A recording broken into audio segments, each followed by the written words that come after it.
شدنش ممکن، لیکن فایز نهایت کم است. در ادبیات ها هست همین حالات.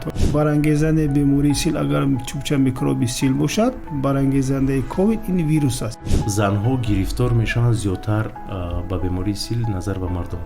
نه، زنها هم بگیم برابر مرد بیمار میشد. یعنی افضلیت نسبت مرد و زن در جامعه نیست.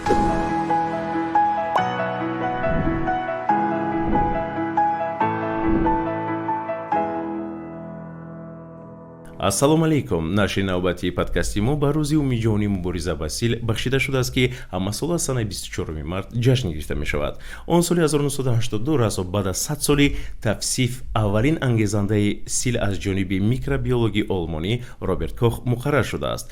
кашфиёт, ташхис ва табобати ин бемориро имконпазир гардонид. имрӯз мо дар бораи бофтаҳое ҳарф мезанем ки бо ин беморӣ алоқаманданд. дар рафти подкаст дар экранҳои шумо рамзҳои QR пайдо мешавад ки онро скан карда суроғаҳои беморхонаҳоеро ки дар онҳо аз ташхис гузаштан мумкин аст ёфта метавонед. бо рамзи дуюмаш шумо аз пурсишномаи беном гузошта хатари имконпазирии гирифторшавӣ ба силро дар худ муайян карда метавонед. инчунин пайвандҳо яъне киселкаҳо ба суроғаҳо, беморхонаҳо ва пурсишнома дар матни зери ин нашр низ гузошта мешавад. суҳбати имрӯзаи мо бо мутахассис оид ба табобати бемории сил, муовини якуми муассисаи давлатии марказии ҷумҳуриявии ҳимояи аҳолӣ аз бемории сил Абдуллоҳ Маҳмадов. ассалому алейкум акай Абдуллоҳ. хуш омадед. ташаккур. имрӯз мо бо шумо як подкасти мо ғайриоддӣ мегузарад. саволу ҷавобҳо зиёд мешаванд ва як бора бо иҷозати шумо мо шурӯъ мекардем. марҳамат. акай Абдуллоҳ, мегуфтед оё рост аст ки равғани саг, хирс ба сил шифо мебахшад? خب این عقیده ها مطلقا نادرست است. بیماری سیل را تنها با استفاده داروهای ضد سیل تابات کردن ممکن است. ҳақиқат аст ё ин ки дурӯғ бемории сил аз як зарф ё ин ки аз як ашё метавонад ба дигар нафаре гузарад? در اکثریت حالات ها یا که بگیریم بیماری سیل با واسطه هوا قطرگی میگذرد. گذشتن آن نهایت در نهایت فایز پست است که фоизи паст дорад.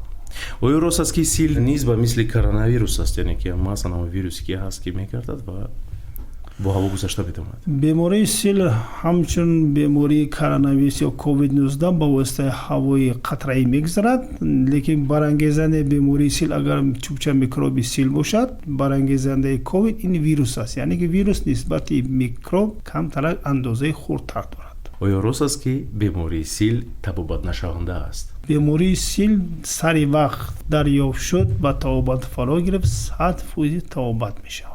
бофта бошад ё ин ки рост бемории сил ин ирсӣ аст, яъне ки аз насл ба насл гузашта метавонад? عموما بیماری سیل بیماری ارثی نیست، از یک نسل به نسل نمیگذرد. فقط در حالت‌هایی که در خاندان یک بیمار شد و سر وقت تابات نمیکنه، از اون عائله دیگر سیرویت می‌یابند، آنها بیمار میشن، برای آن میگن که ارثی است.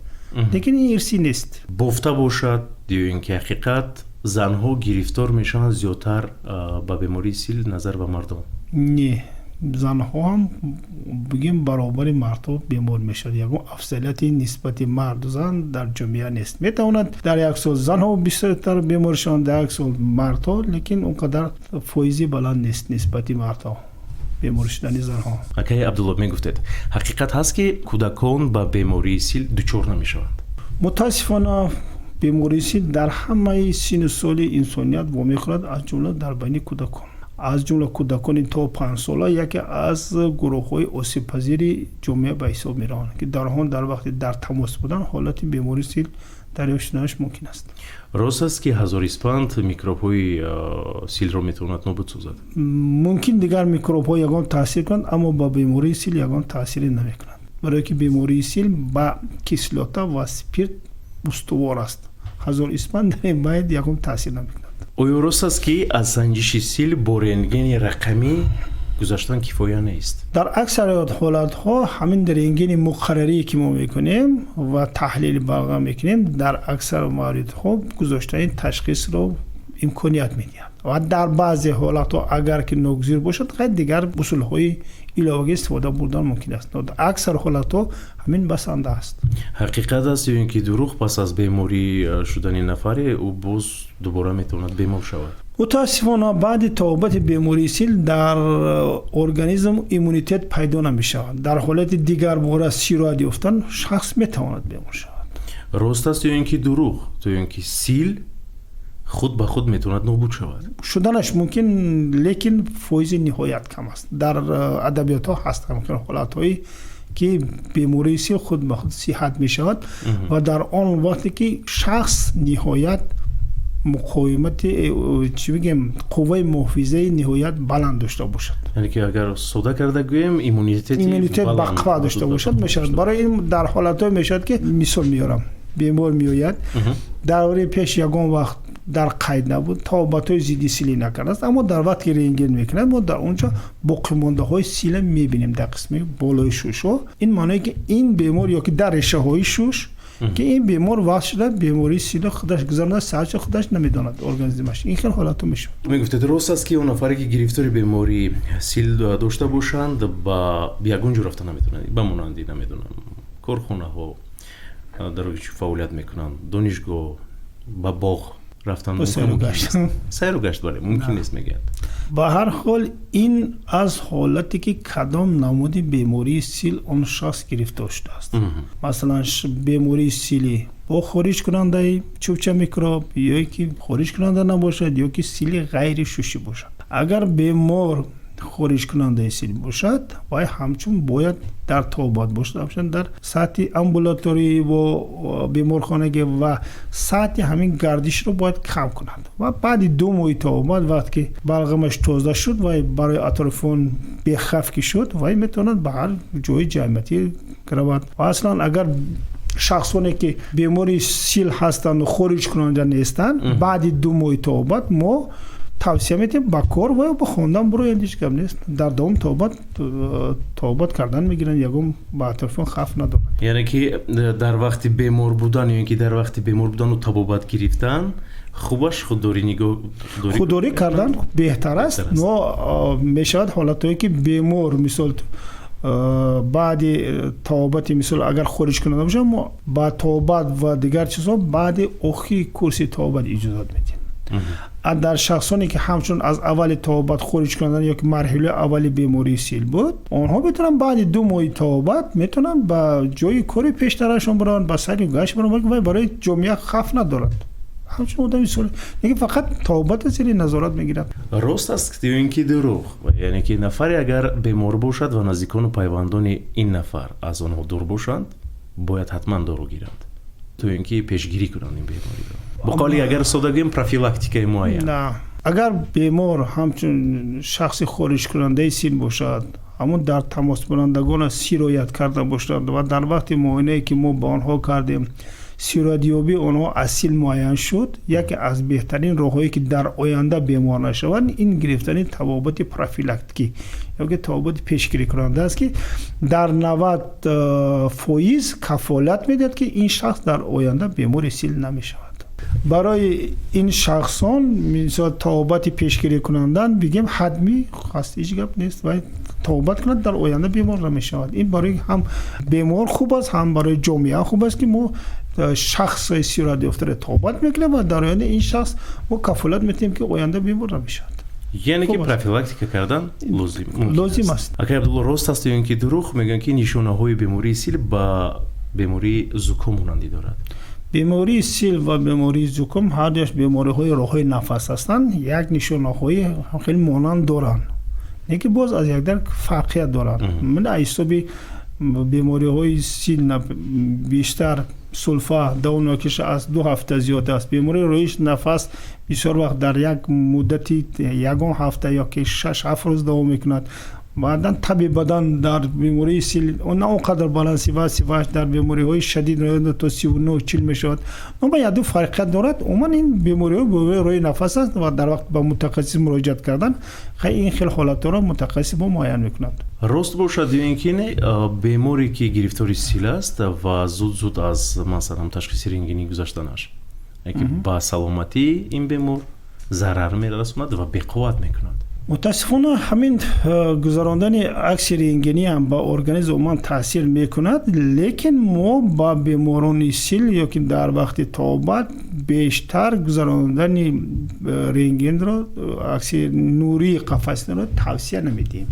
مثلا در اولی توبت و در آخری توبت بیشتر اهمیت توصیه میدیم. در این حالت ها با ارگانیسم یگان خف ندارد. راست است یا اینکه دروغ داروهایی که ضد سیل استعمال میکنند بیماران، یعنی که ایمونیته انسان رو پس میکند؟ نه، این مطلقاً نادرست است. بیماری داروهای ضد سیلی ما عموما این بر ضد میکروب، یعنی که میکوباکتری سیل روانه کرده شده است، بر ضد میکروب هست. بعد که ما در ادامه توبت عموما بعد توبت ما با استفاده داروهای ما ایمونیته آدم، مقاومت ارگانیسم آدم بلند میشود، پست نمیشود. بعد توبت عموما اگر اهمیت داده باشد، وقتی که بیماری سیل عموما در بین 1 10-15 روز توبت میکند، نمودیم همون شخص دیگه خیل میشود. این که رویش سرخ میشود، لبانش خنده میشود، پوستش تازه میشود، یعنی ایمونیته بقوت میشود. یعنی که ما میکروب را میکشیم، ایمونیته بقوت میکنیم. این گفته دروغ است. این گفته دروغ است. راست است اینکه بافته باشد باید بیماران سیل رو یعنی که جدا کنیم، یعنی مثل توبت دیگر بیماری ویروسی علاوه اونها رو کنیم. بیماری سیل بیماری سیرویت کننده هست. در مرحله اول اگر وای خارج کننده باشد، توصیه داده می شود که وای توبت بیمارخانگی گیرد تا وقتی که آلوده بلغم وای تازه شد و با اطرافان بخف شدن.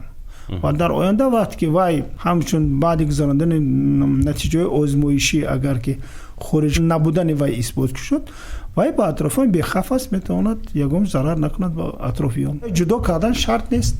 و برای همین ما بیماران سیل همچون بیماری سیل شش رو همگی در بیمارخانه ها با مدت 2-3 ماه زیاد خواب نمیکنیم.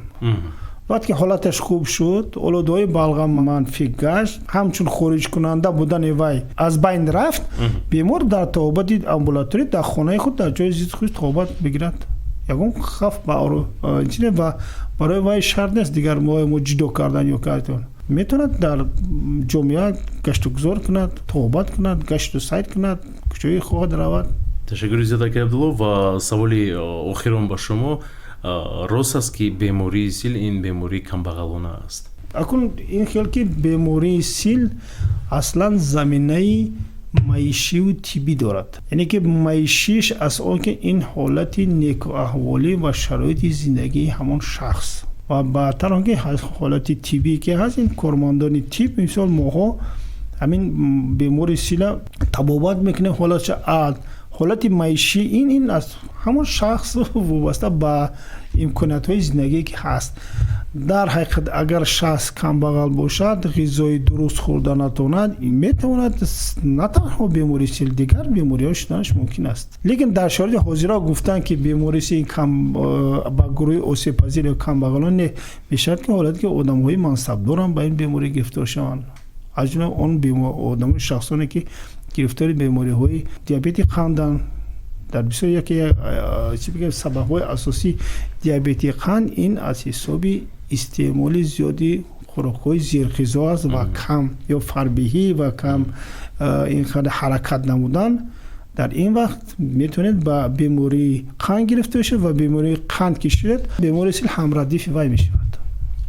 در فرجام پادکست امروزه من باشد و شما عرض سپاس میگم برای تشریف آوردنتان و سلامتی بر دوام را آرزومند هستیم به شما. تشکر زیاد. ما هم خواهشمندیم که این خیل بخوری ها بیشتر شود و اطلاعات در بین اهالی و گروه های از آسیب پذیر سری وقت رسیده بیان و بیماری سیل سری وقت دریافت شود. آن شخصانی که کمی هم باشد اطلاعات یا که دانش دارند نسبت به بیماری سیل در جامعه و دیگران با برسانان و اون که آینده ما جامعه ما بدون سیل تبدیل دیم یا که جامعه ما از بیماری سیل رها کنیم. تشکر زیاد.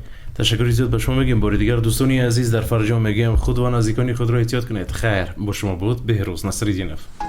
силсилаи подкастҳои мазкури лоиҳа оид ба бартараф намудани бемории сил дар тоҷикистон бо кӯмаки мардуми амрико эҷод шудааст ки он аз тариқи агентии иёлоти муттаҳидаи амрико оид ба рушди байналмилалӣ расонида мешавад. мазмун ва мундариҷаи ин муҳтаво маҳсули ширкати аломат буда метавонад бо нуқтаи назари USAID ва ҳукумати иёлоти муттаҳидаи амрико мувофиқат накунад.